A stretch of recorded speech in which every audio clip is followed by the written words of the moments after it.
interrupted!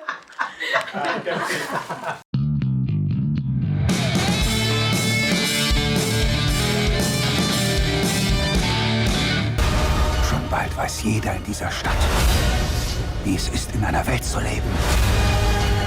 Ohne Power. Ohne Mitleid. Ohne Spider-Man.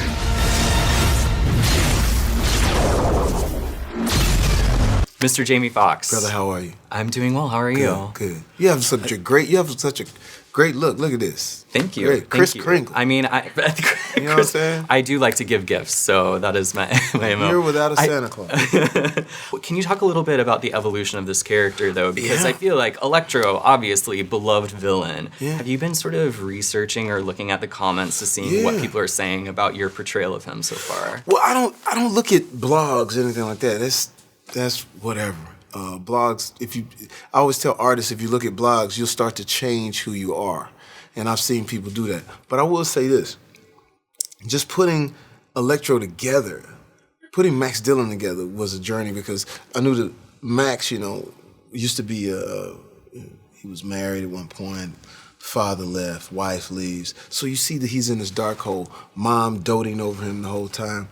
And even in our story where it's his birthday and nobody remembers it. Those are the type of building blocks in any movie that it's the setup. Something is gonna happen. Either he's gonna be incredible or incredibly bad. Peter Parker. Harry Osborn. Das wird dich interessieren. Oscorp hat dich observieren lassen. Wieso? Genau, das ist die Frage des Tages. Can you just talk a little bit about how Harry Osborn is more modern in this movie compared to sort of past perceptions of him? Yeah, absolutely. This is The Amazing Spider-Man takes place today. It doesn't take place 10 years ago, and it doesn't take place 50 years ago. So quite simply, it was my job to figure out where Harry Osborn would exist in today's world, in today's New York City, almost trust fund baby culture. And he's the kind of person that uses his money and his material possessions to he relies on them. He tries to buy his happiness. But he obviously has a strained relationship with Peter Parker.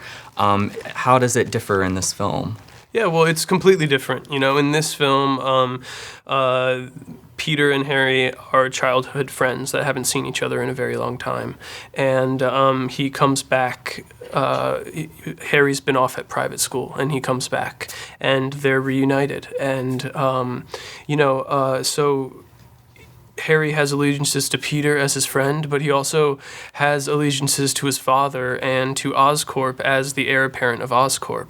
And also Harry needs things from Spider-Man almost as much as he needs things from Peter. So in that way, it's a very dynamic relationship. Was today the first day that you saw the footage of Times Square and everything, or have you seen? I've seen bits and pieces of it. Yeah. But it's amazing, and it's amazing what Marc Webb has done to paint on a canvas is so broad. Scott Pierce from Movie Pilot. Scott Pierce from Movie Pilot. Oh my Yes. God! Yes. I've been wanting to meet you for so long. It is very, very nice to meet you. It's amazing to meet you. Thank Where are you from, Scott? Let me do the interview. Let's talk about Spider-Man for a second. I am obviously from Germany. You're obviously from Germany. Why are all the German people that I've spoken to, they have no accents? We just learn how to get rid of it. We adapt. That's incredible. Yeah. I'm impressed. Yeah.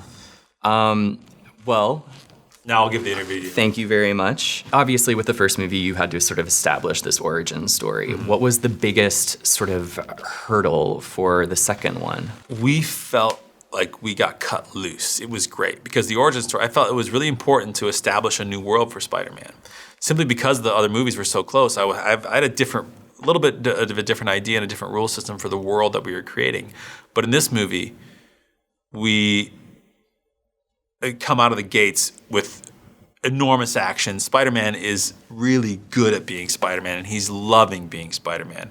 And that is something, there's no sort of emotional conflict for him initially, or out of the gate anyway. It's just fun for him. And the first 20 minutes of the movie are pure, hard, unadulterated, really fun action.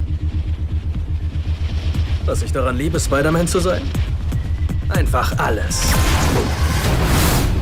How true is it that he was watching Pharrell's old music videos to sort of determine that swagger? Yeah, it's true. Andrew spent some time, he told me, I only found this out recently, he spent some time studying, not just watching, but studying Pharrell's movements in the first movie to get, to help inform how Spider-Man moved with that lithe sort of very cool swagger. And I don't think Pharrell is very conscious of the way he moves, but there's something beautiful in the way he moves. And I think Andrew really copped to that and like to follow that. Have you been staying offline? Like, are you reading the comments about what people are saying, or are you? I try not to, you know. My parents do, and they like to chime in and let me know things. But you know, when I'm alone and you know, with my wife, it's just about living my life and doing the work and working on whatever's next and trying to keep my feet on the ground.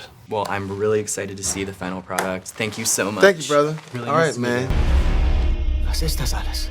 Die Zukunft. Wir können die Welt im wahrsten Sinne verändern. Was ist mit Peter? Nicht jeder hat ein Happy End.